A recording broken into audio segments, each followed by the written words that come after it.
नमस्कार, स्वागत है अपना बिहार में। मैं हूं आपके साथ हर्षदा जोशी।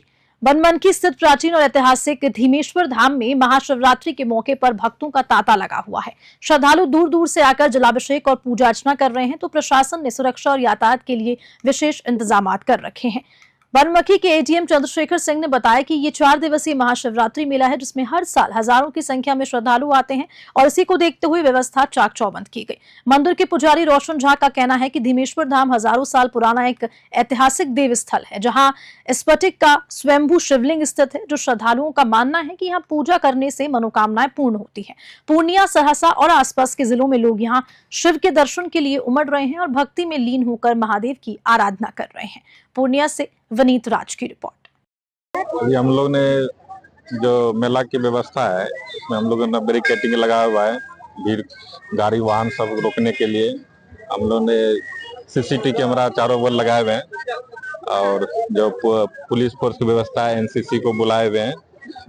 सारे पुलिस फोर्स एनसीसी रहेंगे और हम लोग व्यवस्थित तरीके से सारे को पंडाल को लगवाए हैं और यहाँ एग्जाम होगा वो शाम को होगा और लगभग ये 4 दिन का लगभग भीड़ रहता है, एक तारीख तक, चौथारी तक। उसके बाद इसका समापन होगा और हम पूरी तरह हम लोग मुस्तैद हैं किसी भी परिस्थिति के लिए। बिहार पुलिस सप्ताह 2025 के अवसर पर अरारिया पुलिस केंद्र में स्वैच्छिक रक्तदान शिविर का आयोजन किया गया, जिसमें डीएम अनिल कुमार, एसपी अंजनी कुमार सहित कई अधिकारी और पुलिसकर्मियों ने रक्तदान किया।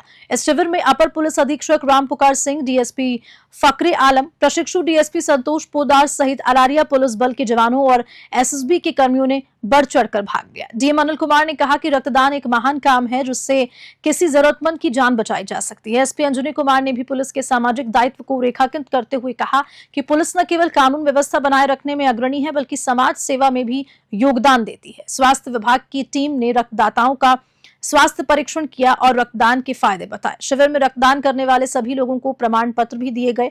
अररिया से मुबारक हुसैन की रिपोर्ट।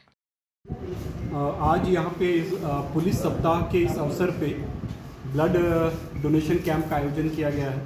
मैं बहुत बहुत धन्यवाद देना चाहता हूँ एसपी साहब को और पूरे पुलिस टीम को कि उन्होंने इसमें काफ़ी पार्टिसिपेंट्स को बुलाया है और वॉलंटरी तौर पे ब्लड डोनेशन करने के लिए सबको प्रेरित किया है और यहाँ पे लोग आज आकर यहाँ पे ब्लड डोनेट कर रहे हैं। मैं सभी से यही अनुरोध करता हूँ कि रक्तदान जो होता है वो महादान होता है, इसलिए कभी हिचकिचाए नहीं। जिन्हें भी जब भी मौका मिलता है, रक्तदान करने का अवसर प्राप्त होता है, तो जरूर रक्तदान करें। आपके एक के रक्तदान करने से किसी एक की ज़िंदगी बच पाती है। तो आप लोग जरूर आगे आएँ।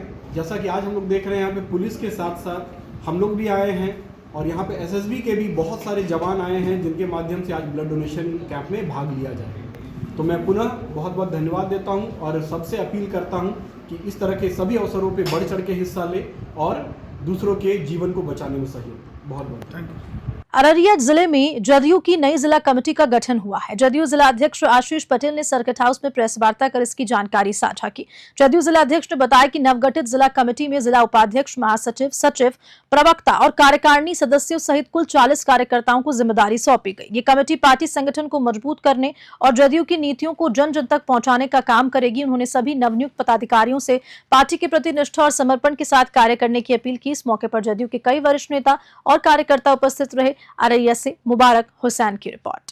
जिला कमेटी को डिसॉल्व किया गया था और हम लोगों को प्रदेश से फिर से जिला कमेटी का आज विस्तार कर रहे हैं और आप लोगों के मार्फत से जिला में जो हमारे कार्यकर्ता हैं उनको जानकारी देने के लिए आप लोग को बुलाए हैं। नई कमेटी का गठन है। नई कमेटी का गठन हो गया है। इसमें नए लोग भी जुड़े होंगे। हाँ, नए लोग भी हैं, पुराने लोग भी हैं, सभी को जगह दिया गया। क्या परिचय हुआ आपका? आशीष कुमार पटेल, जनता दल यूनाइटेड जिला अध्यक्ष अररिया। जिले की सिकटी विधानसभा क्षेत्र से विधायक विजय मंडल ने आज मंत्री पद की शपथ ली। शपथ ग्रहण की खबर मिलते ही उनके गांव और समर्थकों में खुशी की लहर दौड़ पड़ी। मंत्री बनने की सूचना मिलते ही गांव में पटाखे फोड़े गए, समर्थकों ने मिठाइयां बांटी और एक दूसरे को रंग गुलाल लगाकर जश्न मनाया। विजय मंडल 5 बार विधायक रह चुके हैं और उनके मंत्री बनने से सीमांचल के विकास को लेकर लोगों में उम्मीद जगी है। परिजनों और समर्थकों ने बीजेपी प्रदेश अध्यक्ष डॉक्टर दिलीप कुमार जायसवाल, उप मुख्यमंत्री सम्राट चौधरी, विजय सिन्हा और प्रधानमंत्री नरेंद्र मोदी का आभार व्यक्त किया। माना जा रहा है कि उनके मंत्री मुख्यमंत्री बनने से बीजेपी और एनडीए गठबंधन को सीमांचल क्षेत्र में मजबूती मिलेगी और ओबीसी वोटरों को साधने की रणनीति भी सफल हो पाएगी। अररिया से मुबारक हुसैन की रिपोर्ट। अच्छा लग रहा है, बहुत खुशी का बात है। और मंत्री बनने से जो है दोबारा मंत्री बने हैं, बाबा सुंदरनाथ का कृपा रहा है। आज शिवरात्रि के दिन पावन अवसर पर जो है पापा हमारे दोबारा जो है मंत्री बने हैं, ये हम लोग के लिए बहुत खुशी की बात है। मतलब आज होली और दिवाली और जो है महाशिवरात्रि एक साथ आप लोग मना लिए? जी जी, एक साथ आज जो है ना होली, दिवाली और महाशिवरात्रि, बाबा का आशीर्वाद सब जो है एक साथ हो रहा है हम लोग के लिए। काफ़ी खुश है? जी जी, काफ़ी खुश है। मतलब इस सिटी में जो है जो काम जो रुका हुआ था, जी, तो क्या अब वो काम की रफ्तार जो काम तो काफ़ी बहुत हद तक किए ही हैं। बहुत बड़ा जो है मेजर काम जो था वो तो हो ही गया है। जो छूटा हुआ है उसको भी जो है प्रयास करेंगे कि जो है चुनाव से पहले हम लोग संपन्न करेंगे। जी, यकीनन बहुत अच्छा लग रहा है। आज महाशिवरात्रि के उपलक्ष्य में बाबा सुंदरनाथ की असीम कृपा से जो आज हमारे पिताजी को मंत्रिमंडल में शामिल किया गया है, मेरे साथ साथ तमाम क्षेत्रवासी भी इससे बहुत ही खुश हैं। और इसके लिए मैं सारा श्रेय अपने सिटी विधानसभा की तमाम जनता को देना चाहूँगा। एनडीए गठबंधन में कार्य कर रहे जितने भी कार्यकर्ता हैं उन सब का धन्यवाद, आभार प्रकट करता हूँ। हमारे मंडल अध्यक्ष, पंचायत अध्यक्ष एवं हमारे आदरणीय सांसद श्री प्रदीप कुमार सिंह जी, मैं उनका भी तहे दिल से धन्यवाद देना चाहता हूँ कि आज इन सबों के लगन और इन सबों की आशीर्वाद से आज हमारे पापा को मिनिस्ट्री में शामिल किया गया। जगह मिली, इनके लिए मैं पार्टी के भी तमाम जितने भी बड़े लीडर हैं उन सबों का धन्यवाद कहना चाहता हूँ। पापा आपके सुंदरी धाम मंदिर के जो है वो अध्यक्ष भी रहे हुए हैं। जी जी, यकीन आज महाशिवरात्रि भी है। आज उनको सूचना कल रात को आई थी 9 बजे के आसपास, जब वो बाबा सुंदरनाथ में अपने मीटिंग कर रहे थे तब उन्हें फ़ोन आया, तो उनको अचानक निकलना पड़ा पटना। तो लेकिन सारी व्यवस्था अरेंजमेंट वगैरह देखने के बाद फिर वो पटना निकले।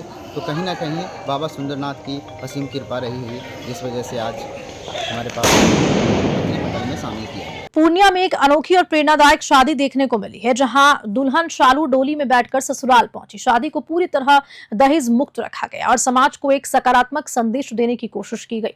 पूर्णिया के मधुबनी निवासी शंभू केसरी और अर्चना केसरी की बेटी भावना उर्फ शालू की शादी 24 फरवरी को धूमधाम से हुई। उनकी इच्छा थी कि बिना दहेज की शादी हो, लेकिन ऐसा करने के लिए लड़का मिलना मुश्किल हो रहा था। शहर के थाना चौक निवासी राम लखन केसरी ने अपने बेटे इंद्रजीत उर्फ मोनू की शादी बिना दहेज के करने का फैसला लिया। शादी में दहेज मुक्त विवाह और बेटी बचाओ बेटी पढ़ाओ के स्लोगन लगाए गए। बारातियों को फलदार पौधा भेंटकर पर्यावरण बचाने का संदेश दिया गया। लेकिन सबसे खास पल तब आया जब शालू को पारंपरिक डोली में विदा किया गया। जैसे ही कहारों ने डोली उठाई और बैकग्राउंड में चलो रे डोली उठाओ कहार पिया मिलने की रीति आई, तो गाना बजा तो हर किसी की आंखें नम हो गई। पूर्णिया से विनीत राज की रिपोर्ट। मैं राम लखन केसरी, मेरा मकान थाना चौक मधुबनी पूर्णिया है। मेरी पत्नी का नाम उमा देवी। मैं शंभू प्रसाद केसरी, तारानगर मधुबनी पूर्णिया। उनके लड़की से मैंने संबंध जोड़ा और मैंने सोचा मुक्त विवाह। मैंने सोचा कि बेटी बचाओ, बहू नहीं बेटी बुलाओ, ऐसा सोच के मैंने संबंध जोड़ा।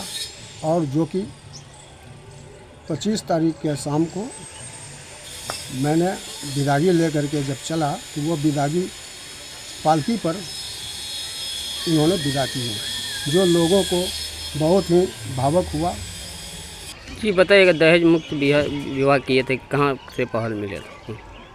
ये मुझे प्रेरणा मिली कि मैंने कई जगह देखते थे, बराबर सभी न्यूज़ चैनल में, अखबार में, जगह जगह संदेश लिखा हुआ, वृक्ष लगाओ बेटी बचाओ बहू बचाओ का संदेश देखते थे, लिखा हुआ रहता था। तो मुझे प्रेरणा मिली। इसी के तहत मैंने जब हमारी बिटिया सयान हुई तो मैंने अपने समाज के लोगों के बीच जाते थे कि मेरी बेटी की शादी करनी है तो दहेज मुक्त शादी करनी है हमें। कोई समाज के लोगों ने मुझे एक्सेप्ट नहीं किया, सभी ने इनकार करते चले गए। इसी तहत मैंने अपने थाना चौक निवासी राम लखन केसरी जी के यहाँ जब मैंने गया तो मैंने कहा कि उनका एक लड़का था कुंवारा तीसरा, इंद्रजीत कुमार उर्फ मोनू जी। तो उन्होंने कहा राम लखन जी कि आप आइए मेरे यहाँ, मैं दहेज मुक्त विवाह करूँगा। और मुझे बहुत खुशी हुई कि दहेज मुक्त विवाह करने के लिए कोई तो तैयार हुए अपने समाज में लोगों ने। तो इसी खुशी में मैंने काफ़ी धूमधाम से संपन्न किया और सभी अतिथियों का वृक्ष के साथ बारातियों का विदाई किया। विदाई करते समय ख्याल और आया मुझे कि इसमें पालकी पर क्यों नहीं जाई मेरी बिटिया रानी, तो मैंने सालू भावना कुमारी को मैंने पालकी पर बैठा के थाना चौक तक विदा किया। बेतिया में बीजेपी जिला अध्यक्ष रूपक श्रीवास्तव की अध्यक्षता में एक महत्वपूर्ण बैठक आयोजित की गई, जिसमें 4 मार्च को पटना के बापू सभागार में होने वाली प्रदेश परिषद की बैठक की तैयारियों को लेकर चर्चा हुई। बैठक का आयोजन मैनाटर के एक निजी आवास पर किया गया, जहां रूपक श्रीवास्तव ने बताया कि इस बैठक में नए प्रदेश अध्यक्ष की ताजपोशी होगी। इस मौके पर सिकटा विधानसभा से कम 100 कार्यकर्ता और प्रमुख लोगों को पटना भेजने का लक्ष्य रखा गया। बैठक में पार्टी संगठन को मजबूत करने और आगामी चुनावों की रणनीति पर भी चर्चा की गई। बीजेपी कार्यकर्ताओं में जोश और उत्साह देखने को मिला और वे प्रदेश परिषद की बैठक को सफल बनाने के लिए पूरी तरह से तैयार दिखे। बेतिया से दीपक कुमार की रिपोर्ट। 4 मार्च को पटना के बापू सभागार में प्रदेश परिषद की बैठक है, जिसमें नए प्रदेश अध्यक्ष की ताजपोशी होनी है। उसी क्रम में आज मैनाटान से भी, यहाँ से कार्यकर्ता, यहाँ से सभी प्रमुख लोग पटना जाएं, इसी के तैयारी के निमित्त आज मैं मैनाटान में एक बैठक कर रहा हूँ, ताकि यहाँ की भी उपस्थिति उस प्रदेश परिषद में अच्छी से अच्छी हो। इसी की तैयारी के निमित्त आज कितनी उपस्थिति का लक्ष्य रखा गया? यहाँ से कम 100 लोग, सिकटा विधानसभा से 100 की संख्या में लोग पटना प्रदेश परिषद की बैठक में जाएं, इसी की तैयारी चल रही है। जिले के महाराजगंज थाना क्षेत्र के इंदौली गांव में पुलिस और अपराधी के बीच मुठभेड़ हुई, जिसमें पुलिस ने अपराधी प्रमोद यादव के पैर पे गोली मारी, जिससे वह गंभीर रूप से घायल हो गया। पुलिस के मुताबिक प्रमोद यादव को कटवार इंदौली बॉर्डर से गिरफ्तार किया गया था। पूछताछ में उसने घर के पास भूसा में अवैध हथियार छिपाने की बात कबूल की। जब पुलिस उसे बरामदगी के लिए गांव लेकर आई तो उसने भूसे में छुपाए हुए हथियार से पुलिस पर फायरिंग कर दी। इसके बाद पुलिस ने जवाबी कार्रवाई के अंदर पैर में गोली मार दी। घटनास्थल से 2 जिंदा कारतूस, 1 देसी कट्टा और 2 खोखा बरामद किया गया। वहीं घायल अपराधी के परिजनों ने पुलिस पर गंभीर आरोप लगाते हुए कहा कि सभी मामलों में उसे जमानत मिल चुकी थी और पुलिस ने बिना किसी ठोस कारण के उस पर गोली चलाई। फिलहाल प्रमोद यादव का अस्पताल में इलाज जारी है और पुलिस आगे की जांच कर रही है। सिवान से गगन पांड्या की रिपोर्ट। कल दिनांक 26/2/25 को करीब 11 साढ़े 11 बजे गुप्त सूचना के आधार पर पुलिस द्वारा कार्रवाई करते हुए प्रमोद यादव पिता परमानंद यादव को ग्राम इंदौली से गिरफ्तार किया गया। उसके द्वारा अपने कन्फेशन में विभिन्न घटनाओं में प्रयुक्त हथियार को अपने घर के पीछे पिटारी में छुपाए जाने की बात बताई गई। तत्पश्चात पुलिस टीम द्वारा बरामदगी हेतु उसे लेकर वहां जाया गया, जहां पर मौका देखकर छुपाए हुए हथियार से ही फायर करते हुए भागने की कोशिश की गई।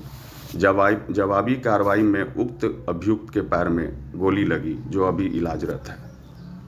जिले के बासुपट्टी थाना क्षेत्र के सिरियापुर गांव में चोरों ने एक बड़ी चोरी की वारदात को अंजाम दिया। चोरों ने रिटायर्ड शिक्षक चंद्रेश ठाकुर के घर को निशाना बनाया और आधी रात को चोरी की घटना को अंजाम दिया। जानकारी के मुताबिक घटना रात करीब 12 बजे की बताई जा रही है और परिवार के एक सदस्य ने जब कमरे से बाहर आकर देखा तब उन्हें चोरी की जानकारी मिली। इसके बाद परिजनों ने स्थानीय लोगों और पुलिस को सूचना दी। घटना की सूचना पाकर बासुपट्टी थाना पुलिस और जयनगर डीएसपी विलप कुमार मौके पर पहुंचे और साथ ही साथ डॉग स्क्वाड की टीम भी जांच में जुट गई है। चोरी के सुराग खंगालने की कोशिश की जा रही है। इधर जैसे ही स्थानीय विधायक अरुण शंकर प्रसाद को घटना की जानकारी मिली तो वो भी मौके पर पहुंचे और पुलिस की कार्यशैली पर सवाल उठाया। उन्होंने जल्द से जल्द चोरी का खुलासा करने और दोषियों को पकड़ने की मांग उठाई है। फिलहाल पुलिस पूरे मामले की गहनता से जांच में जुटी हुई है। मधुबनी से शादाब अख्तर की रिपोर्ट। जिले के कुर्था प्रखंड में राष्ट्रीय जनता दल के पंचायती राज प्रकोष्ठ के प्रदेश सचिव अनिल कुशवाहा ने तेजस्वी सरकार के वादों को दोहराते हुए एक बड़ा बयान दिया। उन्होंने कहा कि अगर 2025 में बिहार में आरजेडी की सरकार बनती है तो महिलाओं को 2500 प्रति महीने दिया जाएगा और बेरोजगारों के लिए नए रोजगार के अवसर भी सृजित किए जाएंगे। डाक बंगला परिसर में जगदेव बाबू की प्रतिमा पर माल्यार्पण करने के बाद अनिल कुशवाहा ने प्रेस वार्ता की। उन्होंने कहा कि राजद का सदस्यता अभियान तेजी से चल रहा है और गांव-गांव जाकर जनता को जागरूक किया जा रहा है। उन्होंने दावा किया कि जब तेजस्वी यादव उप मुख्यमंत्री थे तो लाखों बेरोजगारों को सरकारी नौकरियां दी गई। साथ ही उन्होंने ये भी वादा किया कि अगर आरजेडी की सरकार आती है तो माई बहन योजना के तहत महिलाओं को 2500 प्रति महीने दिया जाएगा। वृद्धावस्था पेंशन 400 से बढ़ाकर 1500 रुपए की जाएगी। गरीबों को 200 यूनिट तक मुफ्त बिजली मिलेगी। अरवल से रंजन कुमार की रिपोर्ट। राष्ट्रीय जनता दल को माई बहन योजना और सदस्यता अभियान, इस मुद्दा को लेकर हम लोग पंचायत स्तर पर बूथ लेवल पर चाहते हैं कि जो माई बहन योजना है इसका लोग पंचायत स्तर पर बूथ लेवल तक लोग जाने कि जो हम लोग का राष्ट्रीय जनता दल तेजस्वी प्रसाद का निर्देश है कि माई बहन योजना के तहत हर महिला को 2500 रुपया सरकार बनने पर मिलेगा और विधवा विकलांग का भी 400 रुपया जो मिलता है 1500 रुपया मिलेगा। और सदस्यता अभियान चल रहा है पार्टी का, तो हम लोग उसी माध्यम से लेके जनता के बीच में जाके उसको बताना चाह रहे हैं, जागरूक करना चाह रहे हैं। और इसी खबर के साथ अपना बिहार में इतना ही। नमस्कार।